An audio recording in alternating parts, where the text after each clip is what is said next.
जिया दोस्तों नमस्कार, मैं संजय कुमार आप सभी विद्यार्थियों का कॉमर्स गुरुकुल क्लासेस में स्वागत करता हूं।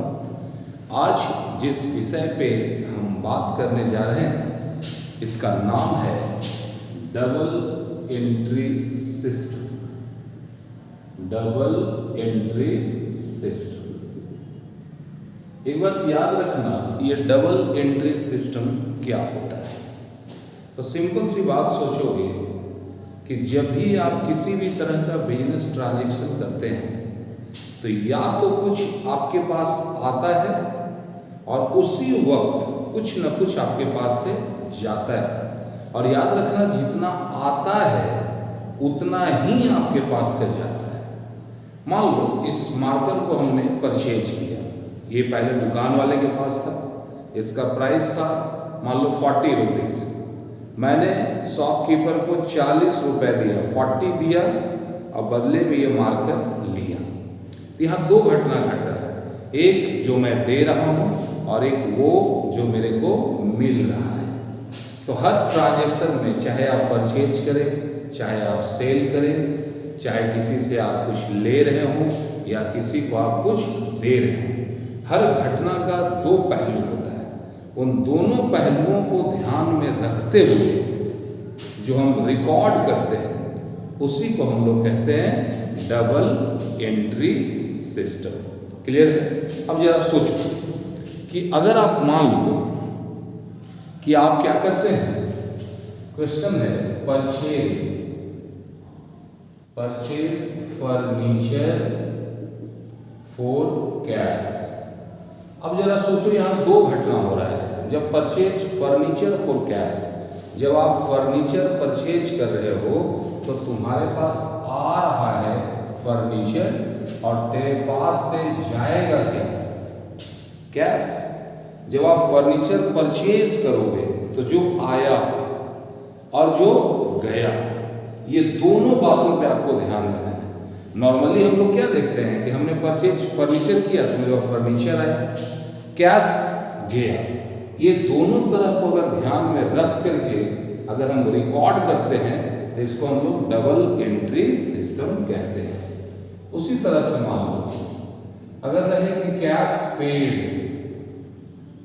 टू राम, अगर बात इस तरह की हो तो इसका मतलब है कि हाँ आपने राम को कैश दिया, तो कोई तो है जो रिसीवर है जो ले रहा है, तो जो ले रहा है वो और जो आपके पास से जा रहा है वो, ये दोनों बातों को अगर आप ध्यान में रख करके बिजनेस के ट्रांजैक्शंस का रिकॉर्ड करते हैं तो इसी सिस्टम को हम लोग डबल एंट्री सिस्टम कहते हैं। इसमें 3 तरह का बेसिक रूल होता है, वो हम लोग देखते हैं। ध्यान देना, पहला रूल है पर्सनल अकाउंट।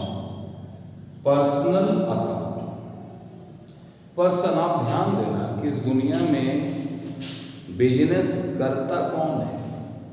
वही बंदा करता है जो कोई इंसान होता है।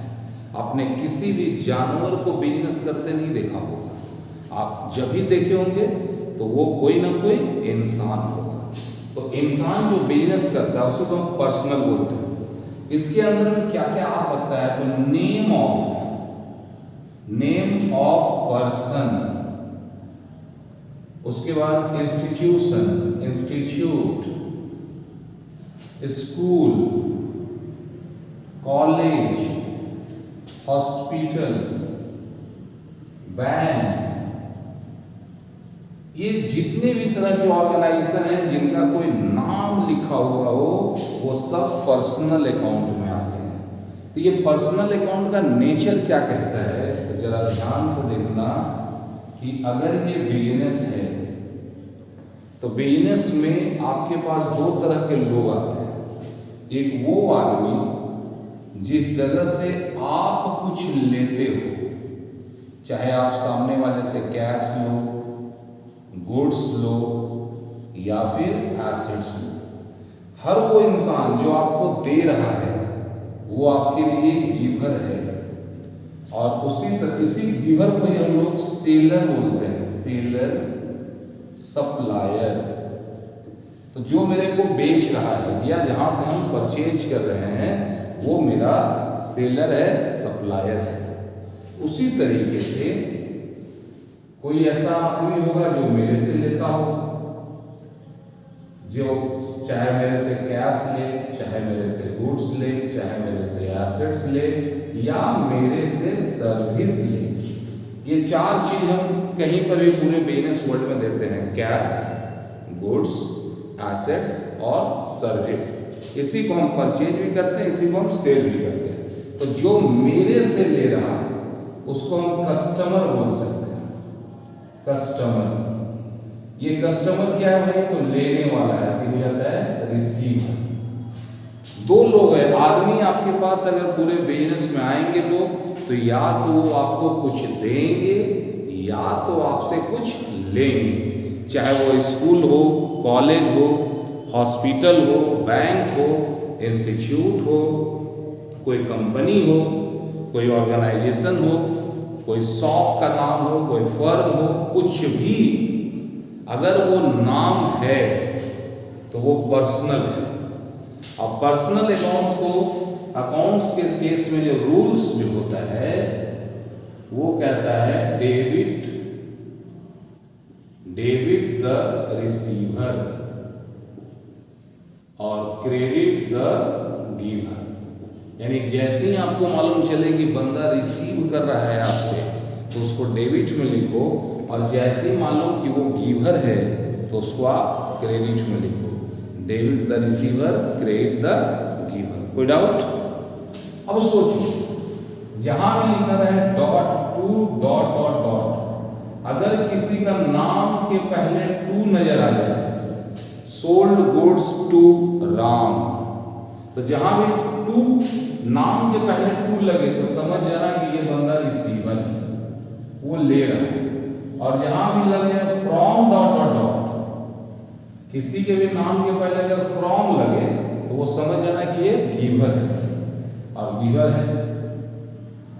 नाम के पहले टू लगे तो रिसीवर, और नाम के पहले अगर बाई लगे तो गिवर। कोई डाउट? तो ये रिसीवर और गिवर का कॉन्सेप्ट है। जो भी रिसीवर नजर आएगा उसको सीधे डेबिट में लिखना है, और अगर कोई गिवर नजर आया तो उसको आप क्रेडिट में लिखोगे। बात समझ में आ रही है? अब जरा सोचो, मान लो कि कैश पेड टू राम।